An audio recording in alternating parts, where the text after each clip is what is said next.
Bible in a Year Live Chronological Project, Week 13, Day 2, New Living Translation.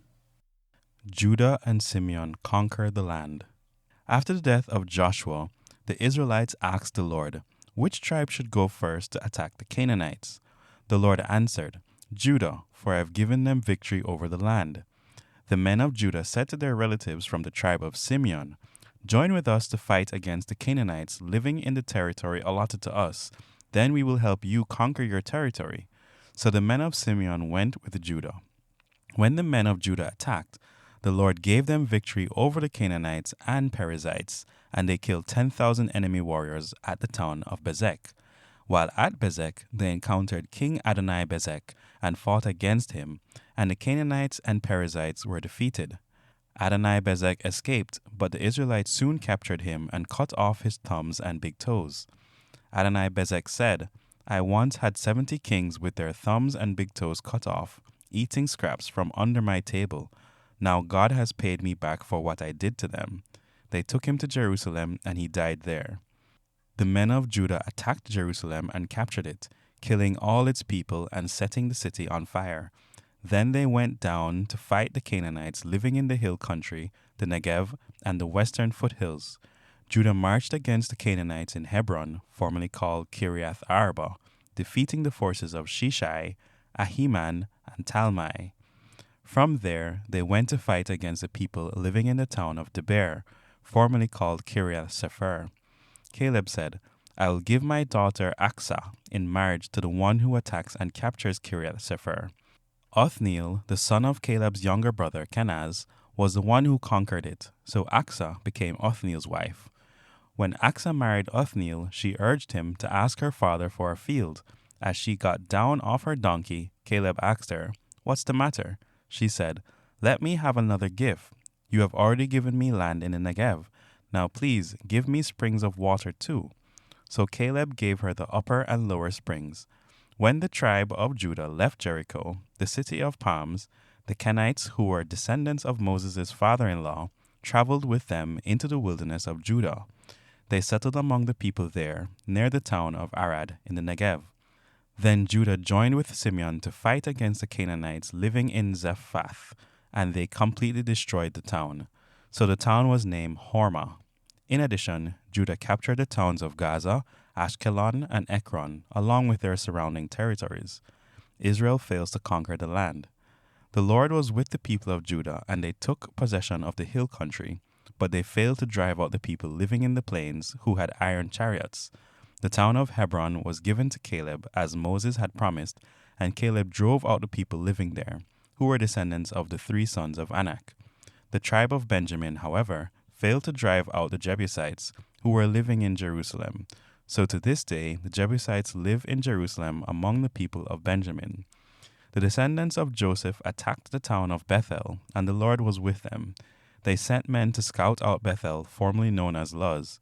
They confronted a man coming out of the town and said to him, Show us a way into the town, and we will have mercy on you. So he showed them a way in, and they killed everyone in the town except that man and his family. Later the man moved to the land of the Hittites, where he built a town. He named it Luz, which is its name to this day. The tribe of Manasseh failed to drive out the people living in Bethshan, Taanach, Dor, Ibleam, Megiddo, and all their surrounding settlements, because the Canaanites were determined to stay in that region. When the Israelites grew stronger, they forced the Canaanites to work as slaves, but they never did drive them completely out of the land. The tribe of Ephraim failed to drive out the Canaanites living in Gezer, so the Canaanites continued to live there among them. The tribe of Zebulun failed to drive out the residents of Kitron and Nahalol, so the Canaanites continued to live among them, but the Canaanites were forced to work as slaves for the people of Zebulun. The tribe of Asher failed to drive out the residents of Akko, Sidon, Alab, Akzib, Helba, Aphik, and Rehob. Instead, the people of Asher moved in among the Canaanites who controlled the land, for they failed to drive them out. Likewise, the tribe of Naphtali failed to drive out the residents of Beth Shemesh and Beth Anath. Instead, they moved in among the Canaanites who controlled the land. Nevertheless, the people of Beth Shemesh and Beth Anath were forced to work as slaves for the people of Naphtali. As for the tribe of Dan, the Amorites forced them back into the hill country and would not let them come down into the plains. The Amorites were determined to stay in Mount Heres, Aijalon, and Sha'albim, but when the descendants of Joseph became stronger, they forced the Amorites to work as slaves. The boundary of the Amorites ran from Scorpion Pass to Selah and continued upward from there. The Lord's messenger comes to Bochim. The angel of the Lord went up from Gilgal to Bochim and said to the Israelites, I brought you out of Egypt into this land that I swore to give your ancestors, and I said I would never break my covenant with you. For your part, you are not to make any covenants with the people living in this land. Instead, you were to destroy their altars. But you disobeyed my command. Why did you do this? So now I declare that I will no longer drive out the people living in your land. They will be thorns in your sides, and their gods will be a constant temptation to you. When the angel of the Lord finished speaking to all the Israelites, the people wept loudly. So they called the place Bochim, which means weeping, and they offered sacrifices there to the Lord. The death of Joshua. After Joshua sent the people away, each of the tribes left to take possession of the land allotted to them, and the Israelites served the Lord throughout the lifetime of Joshua and the leaders who outlived him, those who had seen all the great things the Lord had done for Israel. Joshua son of Nun, the servant of the Lord, died at the age of 110.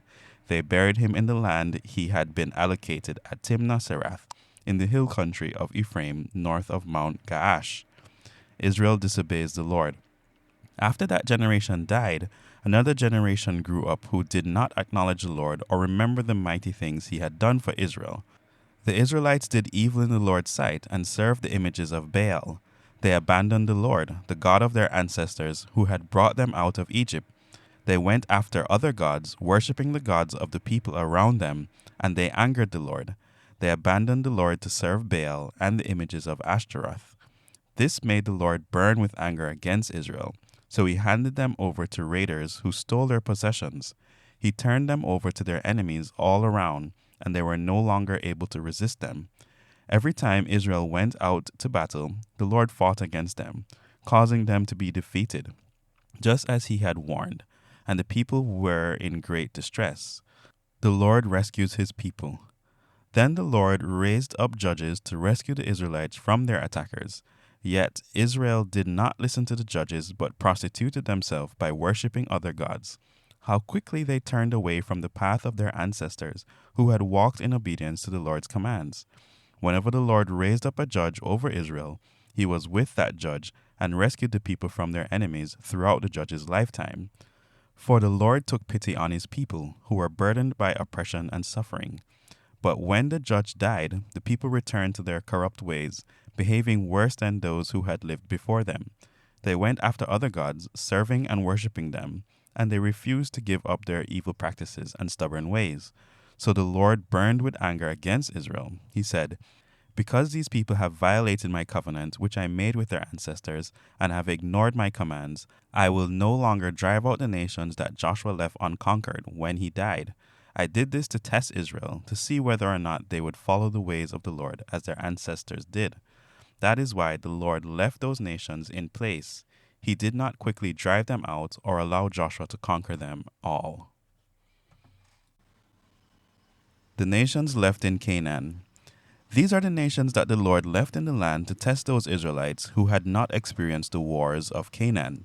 He did this to teach warfare to generations of Israelites who had no experience in battle.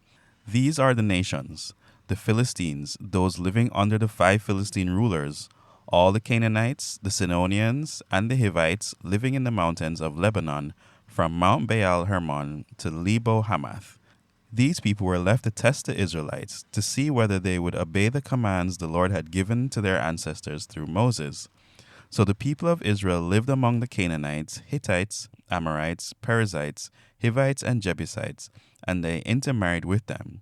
Israelite sons married their daughters, and Israelite daughters were given to marriage to their sons, and the Israelites served their gods. Othniel becomes Israel's judge. The Israelites did evil in the Lord's sight. They forgot about the Lord their God, and they served the images of Baal and the Asherah poles.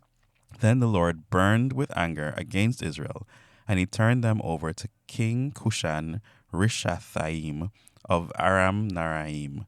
And the Israelites served Cushan Rishathaim for 8 years. But when the people of Israel cried out to the Lord for help, the Lord raised up a rescuer to save them. His name was Othniel, the son of Caleb's younger brother Kenaz. The Spirit of the Lord came upon him, and he became Israel's judge. He went to war against King Cushan Rishathaim of Aram, and the Lord gave Othniel victory over him. So there was peace in the land for 40 years. Then Othniel, son of Kenaz, died. Ehud becomes Israel's judge. Once again, the Israelites did evil in the Lord's sight, and the Lord gave King Eglon of Moab control over Israel because of their evil.